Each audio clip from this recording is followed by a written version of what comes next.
Assalamualaikum warahmatullahi wabarakatuh. Halo semuanya, apa kabar? Semoga kalian selalu dalam keadaan sehat walafiat ya. Kembali lagi dengan Bu Fatimah. Hari ini Ibu akan memberikan materi pelajaran akidah akhlak mengenai Al-Hakim. Mohon disimak dengan baik ya. Tujuan pembelajaran materi Asmaul Husna Al-Hakim adalah agar kalian dapat mengenal sifat Allah yang terkandung dalam Asmaul Husna Al-Hakim, serta dapat membiasakan diri berperilaku positif melalui pemahaman mengenal sifat Allah yang terkandung dalam Asmaul Husna Al-Hakim. Kisah Luqman Al-Hakim. Luqman Hakim adalah salah satu nama orang yang disebut dalam Al-Quran, tepatnya surah Luqman, surah yang ke-31, ayat 12-19. Luqman Hakim namanya mendunia ayat 12-19. Luqman Hakim namanya mendunia karena nasihat-nasihatnya kepada anaknya. Ibnu Katsir berpendapat bahwa nama panjang Luqman ialah Luqman bin Unaqa bin Sadun. Sedangkan mengenai asal-usul Luqman, pendapat Ibnu Abbas menyatakan bahwa Luqman adalah seorang tukang kayu yang berasal dari Habsyi. Riwayat lain menyebutkan ia adalah orang dengan ciri fisik bertubuh pendek dan berhidung mancung dari daerah Nubah. Sebagian lain mengatakan bahwa ia berasal dari Sudan. Luqman Hakim memiliki keistimewaan yang mendapat anugerah dari Allah Subhanahu wa Ta'ala, yakni berupa ilmu hikmah. Ilmu sangat berguna bagi kepribadian manusia yang pada gilirannya akan bermanfaat bagi orang di sekitarnya, juga bagi alam semesta. Allah Subhanahu wa Ta'ala berfirman, "Dan sesungguhnya telah kami berikan hikmah kepada Luqman." Quran Surah Luqman ayat 12. Kata al-hikmah dalam ayat tersebut memiliki beragam makna yang diantaranya meletakkan segala sesuatu pada tempatnya, selalu benar dalam ucapan dan perbuatan, mengukuhkan sesuatu dengan ilmu dan amal, kepahaman dan kecerdasan, atau mengetahui apa yang terjadi dan melakukan kebaikan. Kata al-hikmah juga bisa diartikan rangka kata-kata yang menjadi bahan renungan dan telah mengalir dari satu generasi ke generasi yang lain. Untaian kata yang bisa membuat seseorang tidak lagi melulu cinta harta duniawi juga bisa disebut al-hikmah.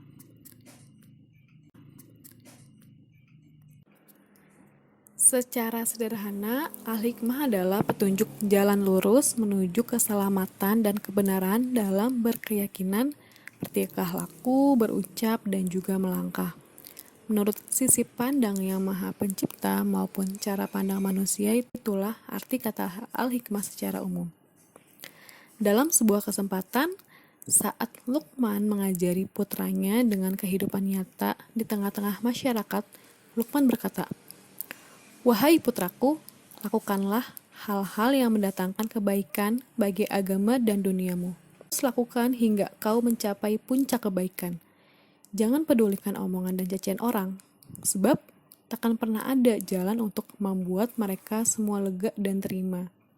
Takkan pula ada cara untuk menyatukan hati mereka. Wahai putraku, datangkan seekor keledai kepadaku, dan mari kita." Luqman bermaksud mengajak putranya jalan-jalan di tengah masyarakat untuk membuktikan bahwa membuat semua orang legowo atau menerima itu sangatlah sulit. Bahkan bisa dibilang sama sekali tidak mungkin terjadi. Apapun yang diperbuat oleh seseorang akan selalu ada yang mempermasalahkan. Selalu saja ada yang tidak setuju. Kemudian perjalanan mereka segera dimulai. Luqman menaiki keledai dan menyuruh putranya berjalan menuntun keledai. Sekelompok orang yang menangkap pemandangan yang menurut mereka aneh segera berkomentar, mencaci. Anak kecil itu menuntun keledai, sedang orang tuanya duduk nyaman di atas keledai. Alangkah sombongnya orang tua itu. Luqman pun berkata, "Putraku, coba dengar apa yang mereka katakan." Luqman lalu bergantian dengan putranya. Kini giliran Luqman yang menuntun keledai dan putranya naik di atasnya. Mereka melanjutkan perjalanan hingga bertemu sekelompok orang. Tak pelak, orang-orang pun segera angkat bicara setelah menangkap pemandangan yang tak nyaman di mata mereka. "Lihatlah, anak kecil itu menaiki keledai, sementara orang tua itu malah berjalan kaki menuntunnya. Sungguh alangkah buruknya akhlak anak itu." Luqman kemudian berkata kepada putranya, "Anakku, dengarlah apa yang mereka katakan." Mereka melanjutkan perjalanan. Kali ini keduanya menaiki keledai mungil itu. Mereka berdua terus berjalan hingga melewati sekelompok orang yang duduk-duduk di pinggir jalan. Lagi-lagi, mereka unjuk gigi saat melihat Luqman dan putranya. Dua orang itu naik keledai berboncengan, padahal mereka tidak sedang sakit. Mereka mampu berjalan kaki. Ah, betapa mereka tak tahu kasihan pada hewan. Sindir seseorang yang melihat Luqman. "Lihatlah apa yang mereka katakan, wahai putraku." Luqman kembali menasihati putranya. Takkan caci maki orang itu, Luqman dan putranya kembali melanjutkan perjalanan. Terakhir kali mereka berjalan kaki bersama sambil menuntun keledai. Subhanallah, lihat dua orang itu menuntun keledai bersama. Padahal keledai itu sehat dan kuat. Kenapa mereka tidak menaiknya saja? Ah, betapa bodohnya mereka. Dengarlah apa yang mereka katakan. Bukankah telah aku katakan padamu? Lakukan apa yang bermanfaat bagimu dan jangan kau hiraukan orang lain. Aku harap kau bisa mengambil pelajaran dari perjalanan ini, kata Luqman mengakhiri perjalanan bersama putranya. Cerita kebijaksanaan Luqman di atas dapat dipetik hikmahnya bahwa manusia haruslah menjadi orang yang kuat sehingga memiliki pendirian yang teguh dan tak goyah dengan terpaan angin, tak lapuk oleh hujan, dan tak lekang oleh panas. Nasihat-nasihat Luqman sangat banyak sekali, baik yang didokumentasikan di dalam Al-Quran atau Allah Subhanahu wa Ta'ala pemilik kebijaksanaan dalam semua perbuatannya, misalnya diciptakannya alam yang luas ini, dipergilirkannya malam dengan siang, diciptakannya makhluk secara berpasang-pasangan. Allah Subhanahu wa Ta'ala turunkan pula pedoman hidup berupa wahyu dan para nabi yang menyampaikan risalahnya kepada manusia. Bukti bahwa Allah Maha bijaksana, semuanya selalu ada pasangannya. Laki-laki dipasangkan dengan perempuan, siang dipasangkan dengan malam, ada air dan juga api, ada warna hitam, ada warna putih, dan sebagainya. Karena Allah Maha mengetahui apa yang diciptakannya. Penyakit yang dibuat pasti ada obatnya. Masalah yang kita hadapi pun selalu ada jalan keluarnya. Karena di setiap masalah pasti ada kemudahan. Firman Allah Subhanahu wa Ta'ala dalam surah Az-Zukhruf ayat 84, A'udzu billahi minasyaitonir rajim. Bismillahirrahmanirrahim. Wa huwal ladzi fis samaa'i ilahu wa fil ardi ilah wa huwal hakimul alim. Shadaqallahul azim.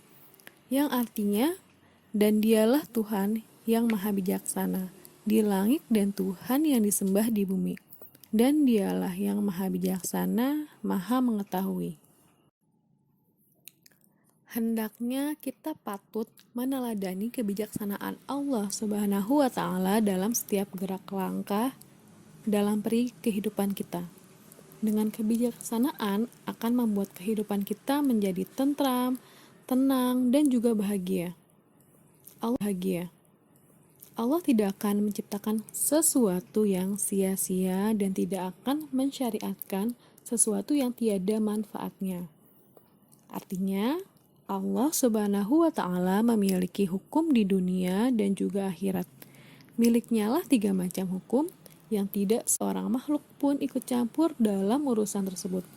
Dialah yang menghukumi di antara hambanya dalam hal syariatnya, takdirnya, dan pembalasannya. Dengan kebijaksanaannya, kita diciptakan.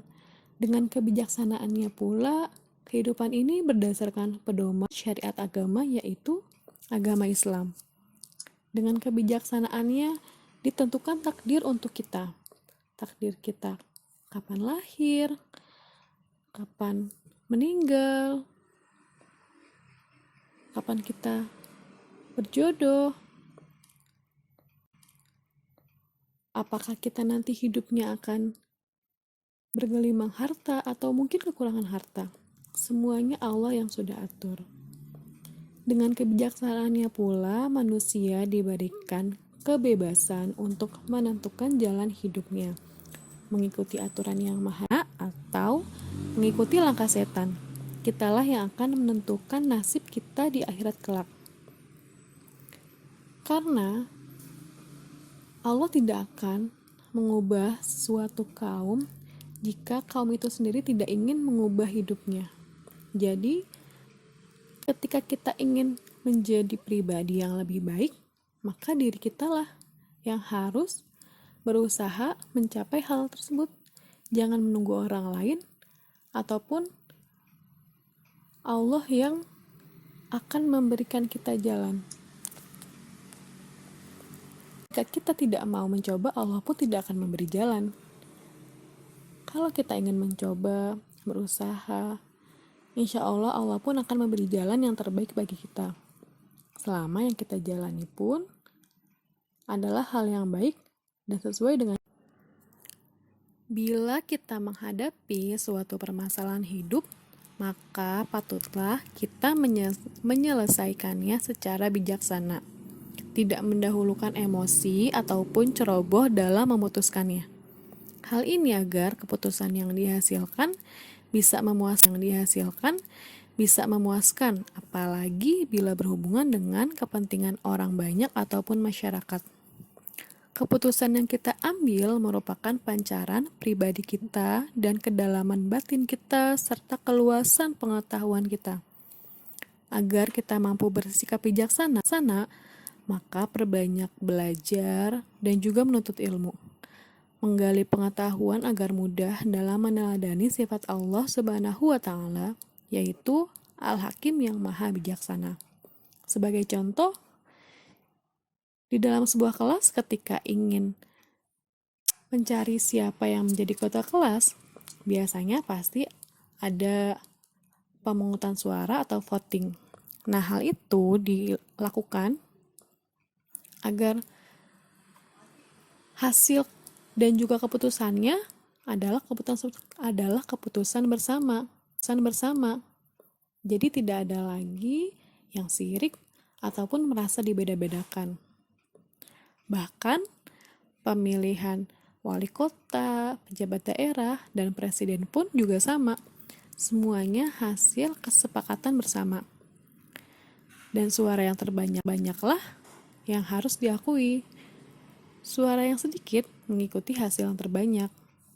Karena jika tidak seperti itu, pasti banyak sekali permasalahan, kemudian sifat iri, atau mungkin suuzon dengan keputusan yang ada.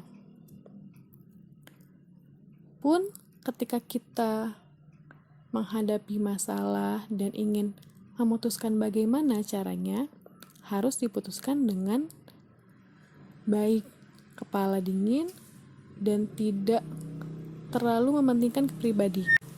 Misalnya, hari ini kita ingin jalan-jalan, tapi besok ada ujian. Alangkah lebih baiknya jalan-jalannya kita tunda dulu di hari lain. Dan hari ini kita belajar dengan baik agar esok ujian bisa melaksanakannya pula dengan baik. Maka dari itu, Asmaul Husna Al-Hakim ini memberikan banyak sekali hikmah bagi kita, mulai menghadapi masalah yang besar sampai menghadapi masalah yang kecil. Bu harap kalian bisa mengambil hikmah yang baik serta bisa mengimplementasikannya atau mengaplikasikannya ke dalam kehidupan sehari-hari kalian. Bisa berperilaku positif serta bisa mengambil keputusan dengan bijak. Terima kasih atas perhatiannya. Wassalamualaikum warahmatullahi wabarakatuh.